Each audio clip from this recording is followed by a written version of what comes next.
Opinion time. Alright, so I realized that I have a lot of opinions and I kind of want to talk about them. I also realized that I don't upload, and if I had to make an individual video on all of my opinions, I would never get anywhere, and I'm already not getting anywhere. So, to deal with both of these issues, I'm creating a new series called Opinion Time, where I share my opinions on media I've consumed lately. Yeah, that's it. This media can range from TV shows to video games, and just because I talk about something here, it doesn't mean I won't talk about it in a future video. And I will be spoiling everything I talk about here, so be warned. Without further ado, let's get into it. I hope you enjoy, like and subscribe, all that good stuff.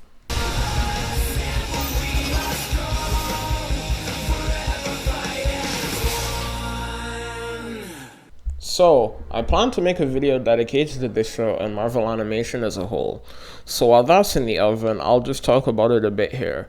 Avengers Earth's Mightiest Heroes is the first show I went back to look at, and boy, what a good choice that was. This show is an all-killer, no-filler adaptation of several different Avengers story arcs, and I think it does a near-perfect job of what it sets out to achieve. I'll talk about it more in its own video, but while watching this show I was eagerly waiting to see what subsequent episodes had in store, which is more than I can say about several shows that I've watched in recent times. Earth's Mightiest Heroes' true strength is found in its story arcs. These story arcs are not deep or boundary breaking particularly, but what they are is constantly engaging. There was never a moment where I was watching the show and not interested in what was going on the screen. Another thing about these story arcs is just the sheer volume of them. The show manages to focus in on certain story arcs while others are still going on, and it even sets the seeds for upcoming story arcs in a somewhat subtle way, which is nice to see once you see how everything comes together in the future. The only real flaw this show has is in its character design and animation, which look blocky and unnatural at points. Again, I'll talk about this more in detail later, but just know that this show is really awesome, and it's probably the only Marvel show comparable to Justice League. Hopefully Spectacular Spider-Man proves me wrong when I rewatch it. And if you watch this show for anything, watch it for the theme song. It's so good. It kicks so much ass.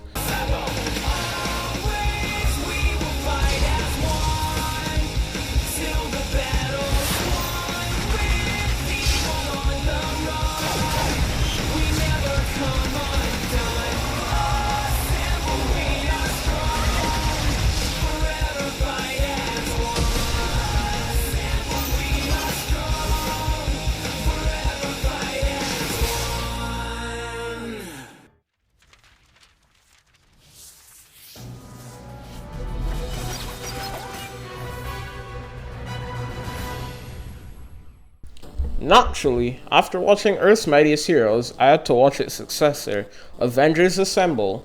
Before I started this show, I remember it being mediocre, and I was bummed that Earth's Mightiest Heroes was cancelled in favor of this. My memory was proved right upon starting the show, as I found the first 2 episodes to be really bad. But as the show went on, I found myself thoroughly enjoying it. And I must say, in terms of how much fun I had watching it, the first 2 seasons of Assemble are up there with Earth's Mightiest Heroes. Is it a better show than Earth's Mightiest Heroes? No.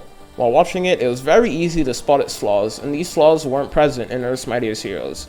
Then why did I enjoy it as much as I did Earth's Mightiest Heroes? Well, I believe that has to do with Assemble being a different type of show. It's more episodic than Earth's Mightiest Heroes, focusing on characters and the interactions with one another, more so than whatever story arc is taking place at the time. I generally am more open to episodic shows than shows focused on story arcs, as episodic shows give me spaces to breathe, if that makes sense. Every instance of me watching the show doesn't have to involve me focusing on a specific arc, and I like that. Assemble really succeeds at putting our heroes in fun one-off scenarios that are captivating and a pleasant watch. Season 1 of the show is the only one with a true story arc where the villains play an active role in shaping the story. I'll explain this better later, but subsequent story arcs really feel like a laundry list instead of like one flowing piece of work, which is a shame. Now those that are keyed in know that Assemble has 5 seasons, and so far my praises have been only directed at seasons 1 and 2. Does this mean that seasons 3 through 5 are bad? No. I can't speak for season 5, because I didn't watch it, but the show has never reached the lows of the first 2 episodes for me. The problem is that the show gets really stale. Season 3 in particular is just very tiring as everything feels dragged out. I can't really say the show doesn't try new things, because it does, but those attempts feel so half-hearted that I still don't care. Nothing new is explored to the degree in which it should be. The show's episodic nature bites it in the foot, as many episodes have repeated themes, which further goes on to wear out the show's welcome. Like, I'm pretty sure I could count the episodes that have the theme of Hulk controlling himself. Like, those episodes take up more fingers than on one hand. Same can go for Villains 1 and Captain America's body. I couldn't bear to watch Season 5 just because about how little I cared about the show at that point. Also, they changed the art style and that really threw me off. Maybe I'll watch Season 5 for the Marvel video, but I doubt it. One more thing before I move on though. While this show has no theme song, which is a shame, none of the Disney XD shows have a theme song. Its ending theme is one of my favorites for any show, and I'll use it as the outro in this video, so stick around to the end if you want to hear it. Or Google it, I don't really care. I just wanted to use a YouTuber tactic.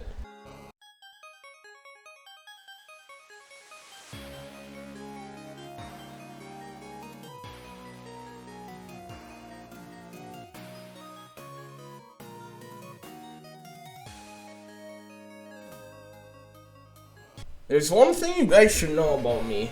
I'm a gamer, and as such I couldn't do an episode of Opinion Time without talking about a video game.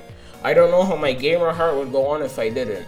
To all my fellow gamers out there, I raise you a question. How would you make a platformer without the ability to jump? Sounds like a very tricky task, I know. But Super Magbot answers this question with magnets. In Super Magbot, you are tasked with collecting the fragments of several different planets in order to save the universe from an all-consuming asteroid. As I said before, there's no jumping, so you may be wondering, how do you get from platform to platform? Well, Mr. Magbot uses the power of magnets to move around. Across each level there are these magnets which can either be red or blue. Mr. Magbot has a beam that allows him to shoot a red or blue blast. A blast attracts Magbot to the magnet of the opposite color, and repels him from ones of the same color.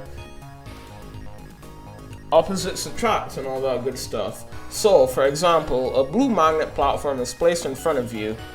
To cross the gap, you shoot a blue beam at it. Now what I described are simple mechanics, which sound like they'd eventually get boring, but Super Magbot is anything but. Much of the game's excitement comes from switching your beams in midair, testing your reflexes and your ability to make split-second decisions. Most of my deaths came from me forgetting what beam does what and switching when I didn't have to. The way this game is set up, it always keeps you on your toes. The standard magnet platforms aren't the only things your beams can interact with either. The game introduces a slew of new mechanics to keep the game interesting. You got your one-time use magnets, magnets in the form of crumbling platforms, magnet bubbles, and much more. This game throws so much at you that there is truly never a dull moment. You're probably thinking, what a good sprite-based platformer. Surely he will not compare it to Celeste. Well, you'd be wrong. This game is pretty difficult, but not frustrating because it does the Celeste thing and divides its challenges into rooms that usually span only one screen. This is great because, just like in Celeste, death doesn't really halt your progress. Sure, you may be busting your balls off trying to complete this one quote-unquote jump, and you die at the last second, but hey, these levels only last like 15 seconds. It'll take no time to get back to where you were and complete the level. 15 seconds sounds like pretty fast for one level, and you'd be right. If you were paying close attention, you would have noticed the little timer in the left corner of the screen, which tracks how fast you beat the level. That's right, this game is also a great speedrunning game, so if you're into that, this game has even more to offer you. The game looks great and the music is really damn catchy. Really, the only flaw this game has is its soundtrack not being on Spotify.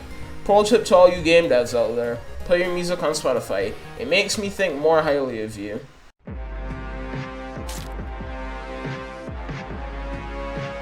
This show kicks major ass. Okay, let me do an actual review. During its runtime, this show is all I ever talked about. I loved it that much. In fact, when the first 3 episodes came out, I watched them all 3 times over. Maybe I have a problem, but I'll blame the sheer quality of the show over any of my own personal faults. But why did I like this show so much? Well, one of the first things this show gets right is its hook. You all know the one where Omni-Man murks all the Guardians of the Globe. It was sudden and it made you wonder who Omni-Man really was on the inside. A problem one can encounter when trying to pull off this hook is audience retention. How long will the audience care about finding out Omni-Man's motives? Well, this show avoids that problem by giving the audience little bits and pieces of Omni-Man's motives, while also having characters in the show slowly figure out what he did over time. These are like little breadcrumb trails for the audience to follow, which hooks them in even further. Another thing this show gets right are its characters. It does a pretty good job of making you care about its wide cast, which is pretty damn difficult given how much is going on. At times, this show feels like a comic book with how many subplots are going on. The show does an impeccable job of balancing them all. No one plot feels like it's taking away from another. One thing that I don't see people talking about enough is the show's soundtrack, which is really good. It has songs that span a multitude of genres, and you can go listen to on Spotify right now. Go do that when you finish this video. I'll leave a link to it in the description. Nothing is perfect, however, and the show has its flaws, namely, her. The first problem stems from the fact that the show doesn't do the greatest job of making Amber's and Mark's relationship seem important to both the characters. Sometimes it feels like it only exists to create drama, but I guess that's the point of including a romantic subplot anyway, huh?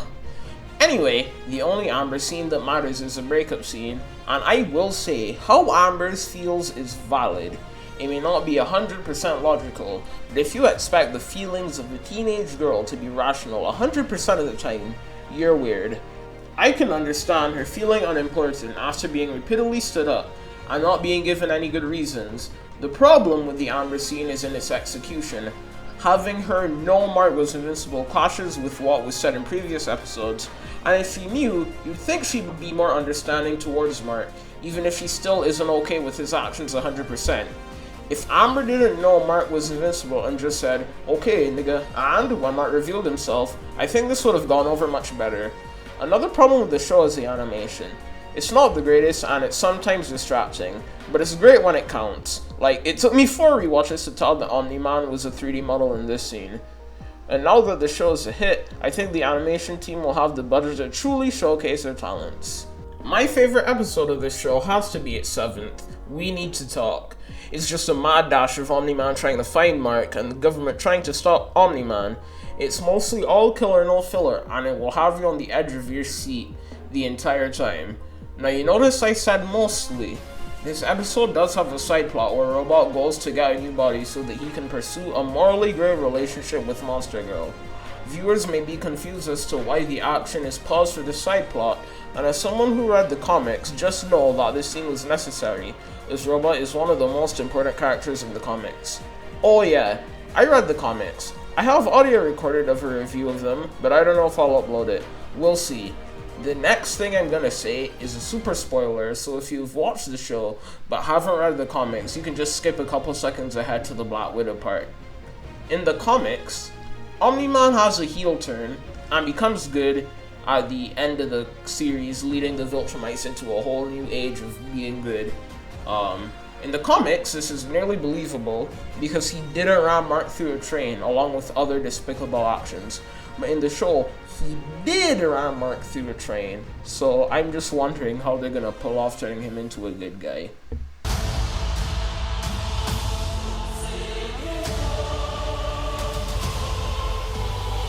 Wow, another Marvel property. Wow. Well, I like Marvel, what can I say? I wasn't really planning on watching this movie, but my family wanted to see it, so I said, why not? Taskmaster was the only part of the movie I was excited for, and if you watch the movie, you know that Taskmaster wasn't the most comic accurate. But that's fine for me, because I don't read comics. My love for Taskmaster comes from 2 places. Firstly, there's an episode of Ultimate Spider-Man where Guy infiltrated Peter's school because he thinks Spider-Man went there. Posing as a gym teacher, he tried to scout out who Spider-Man was and steal his moves.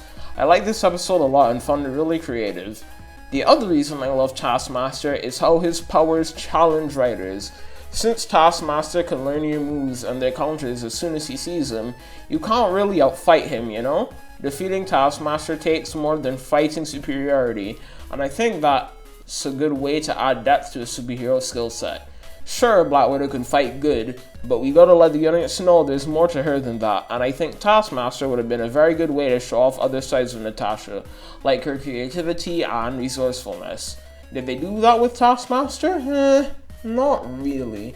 Taskmaster appears in 4 scenes in the movie, and is only directly fighting with Natasha in the first one. The first scene was pretty cool, and Natasha did use her creativity to escape her in the second scene, but other than that, nothing else was really explored with the character.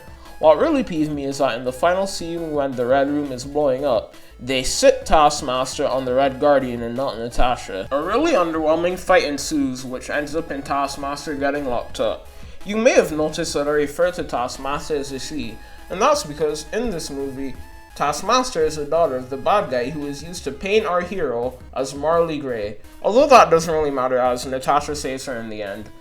I should talk about the rest of this movie, huh? My dad said he read a review that this movie should have been a series, and I agree with that. This movie has some really cool ideas that it doesn't explore because it has to save time for explosions. The idea of the big bad controlling the world with the Widows is awesome. I mean, how do you even beat someone like that? Well, you beat them with a well-crafted plan that took 5 minutes to conceive. It would have been really cool to get to know more of the big bad and see what chaos his Widows wrought, but he is just bad guy because he is bad guy.